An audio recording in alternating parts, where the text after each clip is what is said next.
Hi everyone, thank you for watching Funkstylers TV. I am in New York and I'm with the magnificent Archie Burnett, who I don't think needs a big introduction. I call him the empowerer because he is one of those people who makes you believe in yourself, makes you find yourself, and that's not only in dance. And yeah, that's what we're going to talk about: dance development, mentoring of younger dancers, and the involvement of older generation and the role they play in mentoring younger dancers. So thank you very much for being with us today.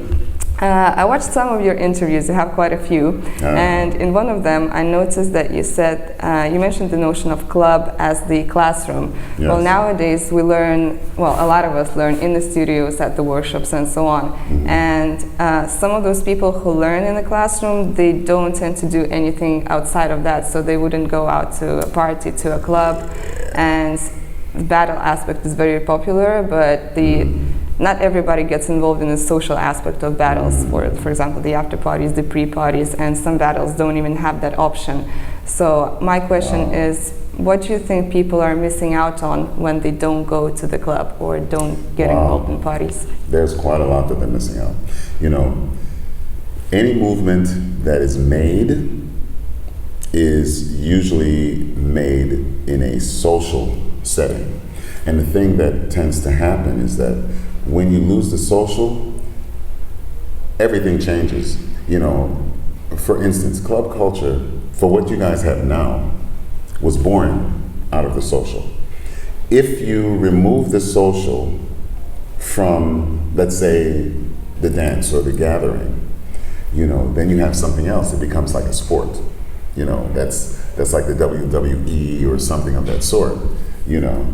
There's so much to be gained by the social, because it's only there can you excel in a freeing and nurturing environment for you to get, or rather for you to receive what it is on the end. For instance, in my time with the social, we were allowed to be.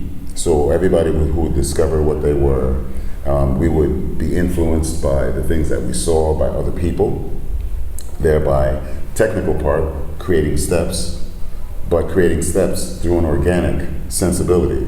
I mean, every dance step comes from real life and a real life situation. So in order for you to have, let's say, the commercial or the battle steps, they came from somewhere. They had to come from a real life source. I've always been a stickler about the closer you are to a source, the more clarity you'll have in your dance. What tends to happen is that if people rehearse steps and they practice steps in let's say in the mindset of technique, then it becomes almost a regimented numbers game. And the one thing about numbers do not have life. You can count, yes, you can structure things, but you still have to remember that these dances are living things, you know? They're from blood, sweat, passion, all of that. When you take that away, it becomes sterile. And I think this generation is finding its way back, like everything else. You have to go through to an extreme before you come back to a middle point, you know.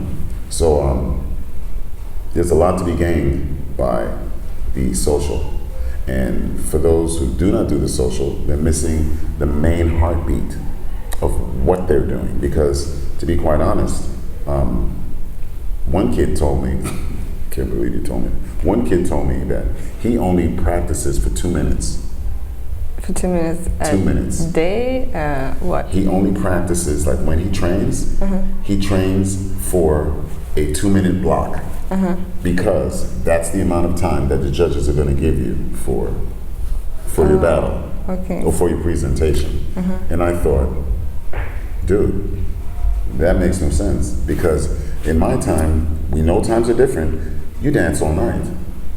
Dancing all night allows a certain amount of growth and progression. When you force something, you get, how do you say, it's just like a natural thing. If you force something, you kind of don't get the sweetness of it. It's like cooking. You know, when you cook meat, you do it over slow fire so that it can be nice and tender. If you cook it too fast, then it's all hard and rough. There's always something to pay for something that's done like this. I mean, in my lifetime, I have a saying that goes like this. It says, anything learned over a long period of time stays with you forever. Anything learned quickly will leave you just as fast.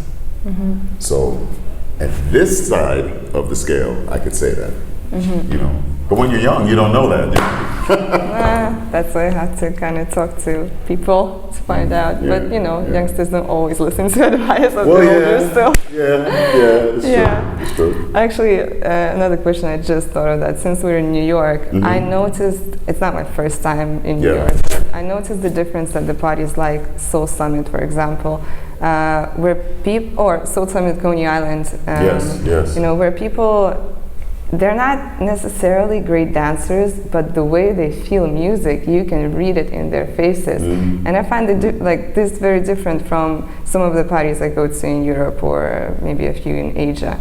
So I feel that some people go to the club to practice dancing, which is good, but they're not that connected to music. What's your view on that? See, here's the thing. You know, people do it, but you should never separate music from your dance. One is a byproduct of the other. The dance didn't come first. The music came first, then the dance. You know, so organically, that is the progression. People who are more musically and emotionally connected to what they do, they can really speak in a really clear and real way.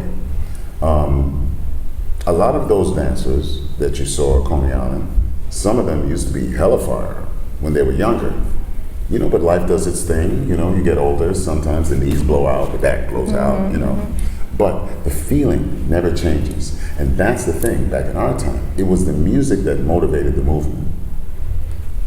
The movement doesn't motivate the music. For instance, let's go as far as the 60s. Chubby Checker. Come on, let's twist again, let's go that song. He made up a song to twist and made up a dance. So, once again, music influenced the dance. Bravo has a funny saying. He says, if you want to really see about dance history, listen to the songs. Listen to what they talk about. Because the dance is always related to the music, you know, so another important thing about that is that now it's important for different generations to dance in the same room, because that's the only way you can make the connection. Once you see it, you go, oh, I get it. I get it. Because like anything else, if you isolate something, it'll make its own thing, which 9 times out of 10 may be totally unrelated to what you're seeing here. So in the question of, let's say, how something is now as opposed to it is then, always progression and evolution, or a kind of development, maybe even underdevelopment, you know, is always expected. But it's always nice to stay in the same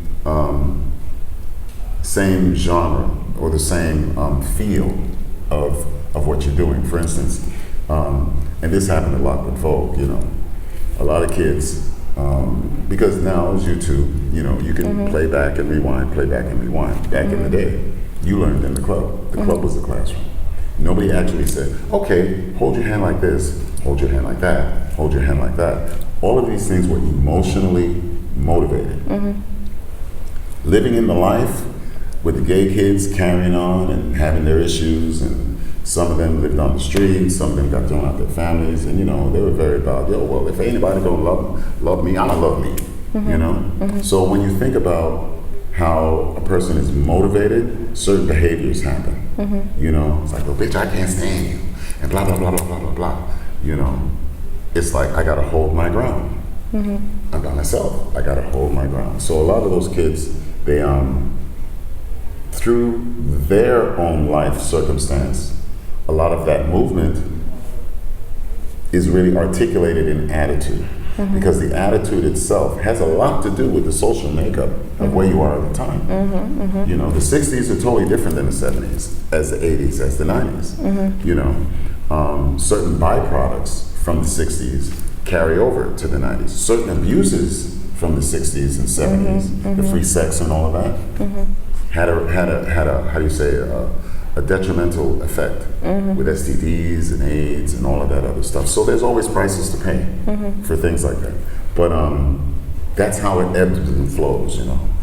It does that kind of thing. And dance does the same thing. So when something is what it is now is basically maybe a shadow of what it is then. But in order to connect those dots, everybody needs to dance in the same room. But here's the thing, a lot of my generation, you know, we moved on. They don't consider, see, I'm a different case because I never stopped dancing. Dancing for me was life, all it is breath, you know. You know, it was my therapy. So I don't think of it as, oh, well, there's a time to put it away because I've always danced since I was 3 years old. So we didn't think that we had a responsibility. Because nobody, look, we didn't pay attention. Nobody was looking. We didn't know anybody was looking at us at the time. You just living your life, having fun, doing your thing. This guy was known for that step. This guy was known for that. Oh yeah, that's the guy that's so-and-so. Those are the loft out kids. Those are the, so, you know, it was like that. But we didn't know that a younger generation was watching them, you know, and going, wow. And they were influenced by that. So now here it is, so many years down the line. Now we're looking back and going, oh.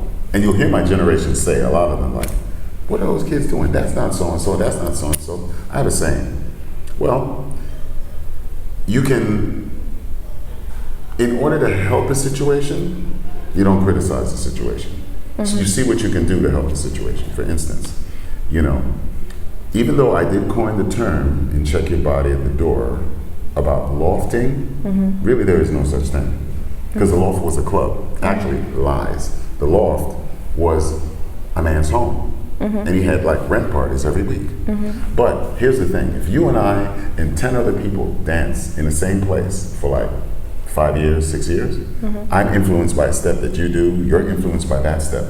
When a new person comes in, they're gonna see something that connects all of you together, but they can't put their finger on it, you know?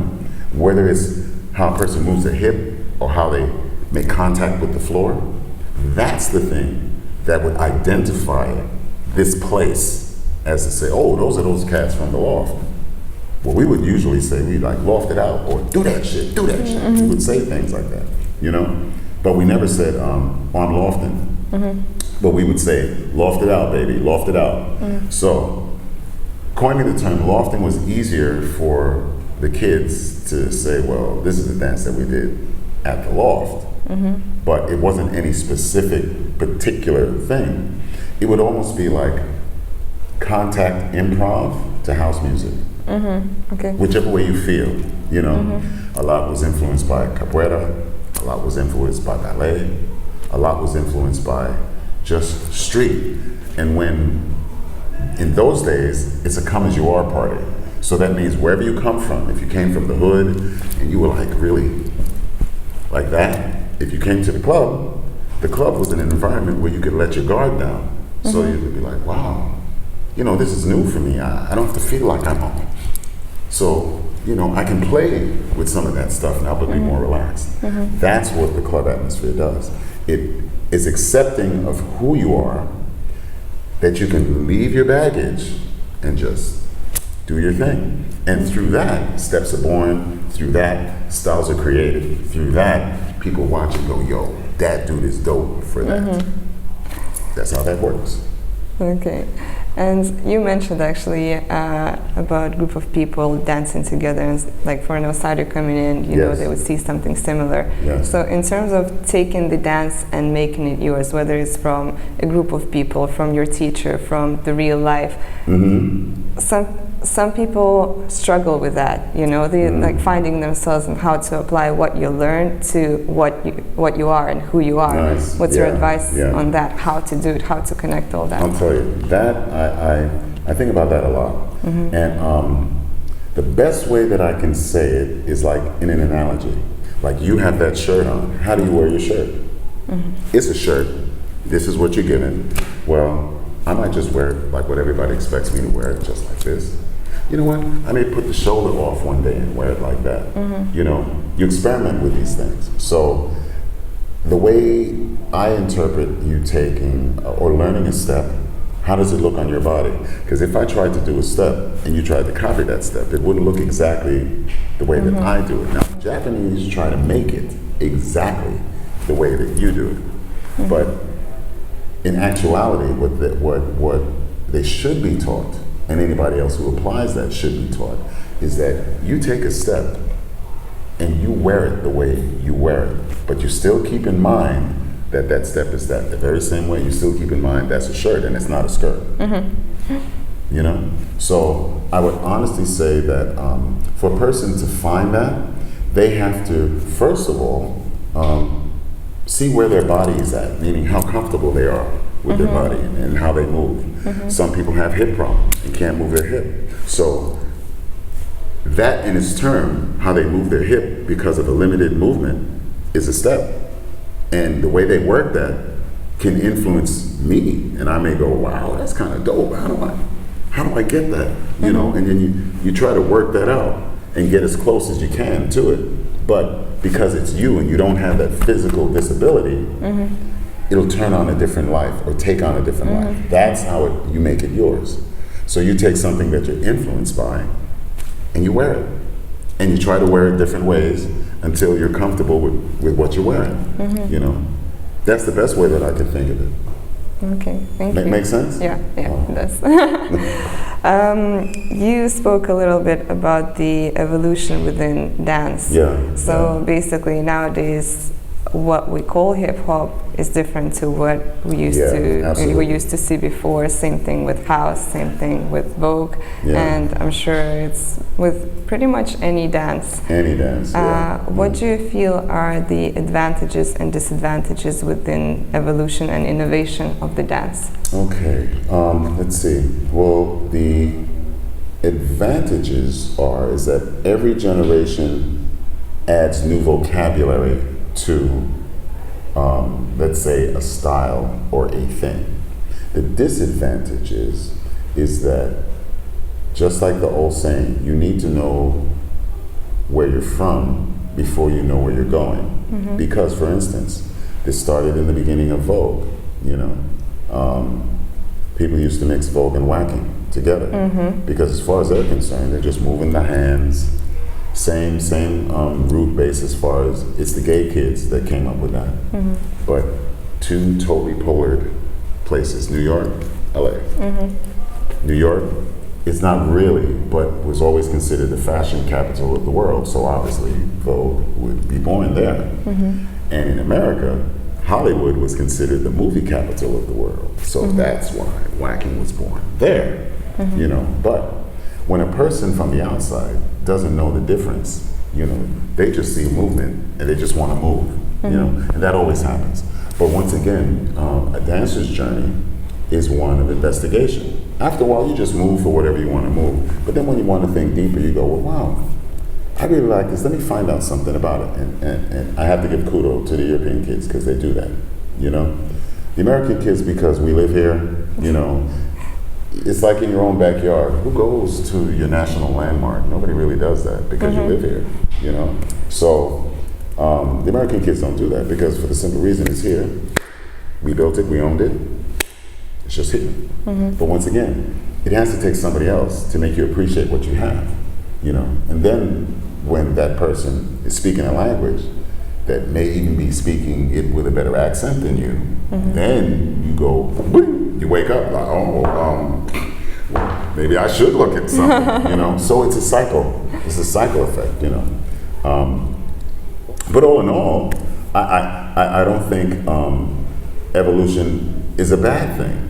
I just think that if you're going to evolve something, know what it originally was before. That way, when you add vocabulary to it, you still have the mindset of you're in that space or you're in that genre, you know? Because if you don't, Then it becomes something totally. It's like I can't. Let's say, for instance, I can't vogue and go to a ballet class and vogue in the ballet class and say that's ballet. I can't do that. I can incorporate ballet elements that I see. How do you relate it? What is the blueprint to get you to move in a way that speaks this language as opposed to that language? And that's the work. You know, people have to be really discriminating with their eyes. You know, once you discriminate with your eyes and you're able to look for the small things, then you'll realize, it makes sense in my head. Like this weekend, the garage party went down. People came to the garage party and it made sense when they looked at it and went, oh shit, I get it. You get it. You were there. No, I didn't get it. I didn't have the ticket. I arrived at 1 and they said there will be a 2 hours line. So because Bravo did. Bravo made sure that all the kids got there at 8 o'clock. At 8 o'clock. Boom. Yeah. Next year I'll know. Yeah. Guys, you should know that too. You should know that too. Early bird catches the worm. Yeah. Not because like if you're me. late, you wait. That's how that works. And in fact, that day I missed. There were 4 parties happening. I was saving myself for Paradise Garage, and I didn't get to any because I didn't get to Paradise Garage, and it was too late for everything else. So get there early. Get there early. I'll tell you. But when you do that, then it makes sense. So it's kind of like how you study. Now, I know now how to study as opposed to when I did when I was younger. You know, when you're younger and you go to school, it's like, okay, this is what you need, this is what you take, that's it. Okay, you just blindly go. But the real truth behind learning is you really have to be interested in the thing that it is that you want to learn. But in this country, they don't teach you that. They just give you a whole bunch of elective courses first. And then they say, you take a major. So, well, you're gonna need all that later. I kind of like to do it the other way around. It's like, well, you figure out as an individual, well, you know what? I need to figure out how does the mind work, because this doesn't seem that, you know, it's too textbook. Maybe I should take a psychology class to help me with it. Now you're motivated to take that information and make it work for you. That's the way I figured out how I learn, you know? So it's the same thing with dance, you know? First, people are interested with the movement, whether it's because it's trendy or it's the new thing and people want to be part of a clique or something. That's usually how it starts. If a person just starts and then find out that, wow, I kind of like this, you know, then they'll try to find out more information about whatever they have. Now, especially if they don't have anything in their area, that's where YouTube comes in. But YouTube is made really as a curse and a blessing. YouTube is really supposed to get you inspired by doing what you do. It's not the end all, because you only see a certain frame that's filmed. There's a whole bunch of language that goes around that and might not even be shown in that frame. But if somebody doesn't have any access and this is all I have to work on or go on, I can't blame them for that. Because it's either something or nothing. But as a dancer, let's say a dancer who's interested in exploration and growth, you start there. And then you seek for more. All the kids did. You did, everybody did. But those are the ones that really want to, or rather, have a passion for the thing that they do. You know, because here's the deal. The journey's not for everybody. I was speaking about this to somebody the other day. Not everybody will understand the sacrifices you make. Not everybody will understand the choices that you take. Not everybody will understand the how would I say, the commitment that you will, or let's say the downright uncomfortable sacrifice that you make to do what you do. Because my older generation, like my parents, and oh, that's frivolous. Oh, that crazy thing. Why are you doing that?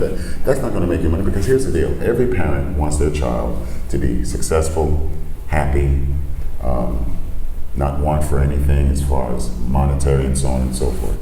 But what is all of that if you're living somebody else's dream and not your own? That's the problem, and that's the sacrifice. Because sometimes you have to suffer for your art. But if you understand that, you know it's a win-win situation for you. Because in the bad times, I'm doing what I want, you know? In the good times, I'm doing what I want. But the hardest thing is about human nature. Everybody wants to be on the upscale. Nobody wants to think about what happens when things get bad, you know? But reality is that it's in flux always. And as easily as you're good with it when it's happy, you gotta be good with it when it's bad. That's just how it works. It's not an easy thing, it's not a comfortable thing. But there's another saying, doing the right thing is not necessarily the most convenient thing. That's so true. There you go. So we spoke a little bit about what the innovators of the dance should do in terms of like younger generation researching where it comes from. Now talking about the older generations, what do you feel they are doing in terms of helping younger dancers develop, and what they should be doing, what role they play, and what role they should play? I think that, well, now this is, I would say, maybe as of maybe 2003, I know a lot of older dancers are influencing and helping the younger dancers. It's no big secret that as human beings in my generation, we all have baggage. You know, sometimes it's difficult for our age group to leave that baggage out of the dance, because some of that baggage is the reason why the dance was developed. Sometimes you can't separate the baggage from the talent, you know? So that's why students have to be intelligent students. You know, sometimes you have to look through the crazy to see and get that jewel, you know? And I'm speaking about a lot of us, okay? You know? A lot of us have issues.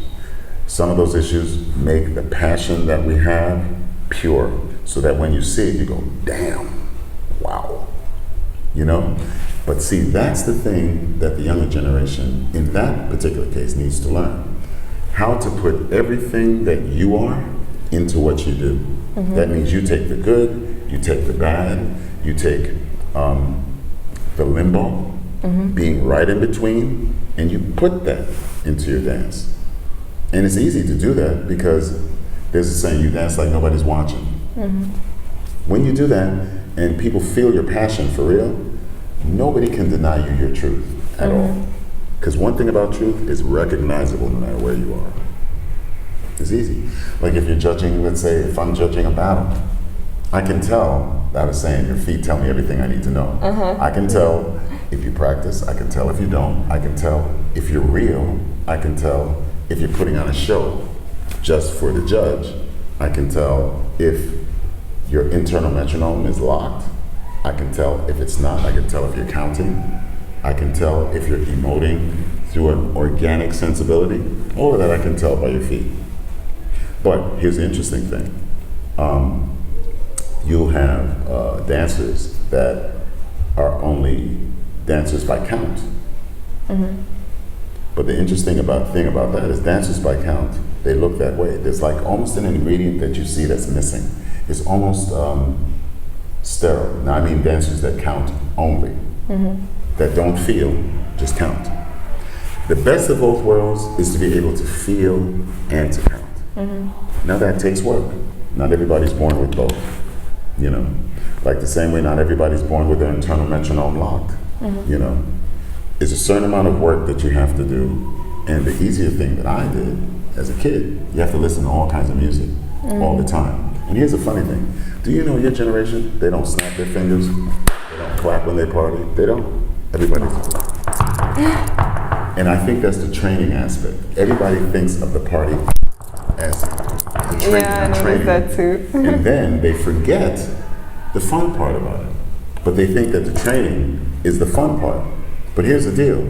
As you get older and things change in your body through wear and tear, if you do not make preparation for that adjustment, what are you going to do? Cut your wrist? You know? So you have to think about, what is it, that thing that got you into dance to begin with? That passion. And that's why I say we have to fight for that inner child every day. Every day. We can't allow this world and situations to bring us down so much that we lose that spark that made us go, wow, that feel-good moment, that euphoric moment, you know? But we have to fight for that every day. And sometimes, and I'm telling you this out of my own experience, sometimes you have to leave family out of that. Sometimes you have to leave friends out of that do not honor what you do. And, you know, that's just a way to keep nurturing yourself so that you can grow and be open. Because this didn't happen overnight, you know, but see, that's the thing. Even at my age, dance is still learning, you know. So as far as the reciprocation between age groups, it goes in a cycle. You know, I'm inspired by young people. Young people are inspired by me. They say OG. All OG means to me is older guy. I've just been on this earth a little bit longer. I was not a gangster, you know. No disrespect to the old gangsters. But I've never been a gangster. I've been an older guy. And, you know, and my story is just a little bit more to their story. But imagine this, but there are young people that have lived certain things in their lives that I never did. You know? So what I'm saying is that you have to be real and in touch with your journey. And I think because this technology age is so quick, everybody wants everything yesterday. Nobody wants to acknowledge their journey where they are right now. Look, I've been influenced by a lot of people, a lot of my peers, a lot a little bit older than me, a lot younger than me. But if anybody were to ask me, I would be honest with my journey and tell them, well, I learned this from this one, I took that stuff from that one, I felt that this one, you know, I saw my cat do that the other day, it was like, wow, that's kind of dope, you know. I saw a man trip and fall, and I went, ooh. You know, you have to be aware and open of these things every day. But that's just how I think, you know. But you have to be honest with that. And I would say to all those young people teaching and older people teaching, try to leave the crazy out of it. The crazy is not cute. Not cute. It may make you do what you do from your passion, but here's the saying. It's important how you act, but it's more important how you react. Remember that. Okay. That's it for me. Thank you very much for your time. Any final shout-outs? Yeah, comments? well, shout out to Inga B. Oh my God. My baby. I've watched this young lady grow. Oh my God. Yes, you know, this is about you now. I've watched this young lady grow from the first time that I met her to now. Passion is a very interesting thing because it leads you to places that you never thought you would go or even be, you know? In London now there is a scene. In the 60s, there was a really hot scene in the 60s, you know? But dance is always related to the particular climate of the country at that time. Right now, everything is resurgent. The kids are realizing that the social is important because in this time, the kids use the battle as the social. But let me tell you this, the battle isn't the social. The battle, yes, you can get people to meet each other and say hi, and then you separate for X amount of time. But in this time, you guys go from one country to the next, to the next, to the next, to the next. Indirectly, you're creating your network by having this friend, that friend. Oh, I met a Lithuanian friend. Oh, wait, I met a Russian friend. Oh, I met so-and-so and such and such. And your network is getting bigger and bigger and bigger and bigger. It's a different sense of community. But thanks to, quote unquote, a particular dance style, such as social couple dancing, people are now dancing with each other, not at each other. It's no longer this. Because the funny thing is to tell a young man, how do you dance with a young lady? He's battling them. What? You're crazy? She's a lady. You have to treat her like a lady. You know? You don't you start battling the girl. I mean, come on now. That's not the kind of man you want to bring home to mama. Let's put it that way. You know? So these things have a purpose, you know? So I honestly think that in this time is a very exciting time. Because there's a resurgence and the social is being respected as an integral part of club culture, because it is. You cannot have club culture without the social. That becomes something else. That's an ingredient that has to stay, that is the DNA of everything that we do in this hip hop. Now here's the thing. Hip hop has been loosely used now, that term, as all forms of urban dance. Okay? Originally, hip hop was, as you guys know, from the hood, so that you understand that. But remember, when you do these dances and you do certain movements that come from real life, it's not necessarily going to be accepted in that real situation. Like a lot of these guys go, well, that means suck my dick. You don't do that in Compton, because you might get your ass handed to you. You understand? So the whole idea is understand everything about a culture. Understand what you're doing so that you don't offend anybody or put yourself in a wrong situation that you're going, oh, but like for instance, this thing. Oh yeah, in UK. I'm thinking it's like, yeah, my man. I'm thinking it's all good like that. In the UK, they tell me, ooh, you shouldn't be doing that. Once again, information is key.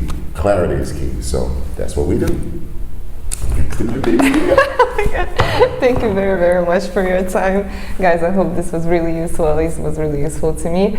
And if you want more interviews like this, you know, we're always there. We're on Twitter, Facebook, Instagram, YouTube. So just go on our pages and check everything out. Social media, baby. Social media. But don't limit yourself to that, of course, you know. Yeah, get in the room. You need to be in the room. Yeah. Okay, so till the next time, peace.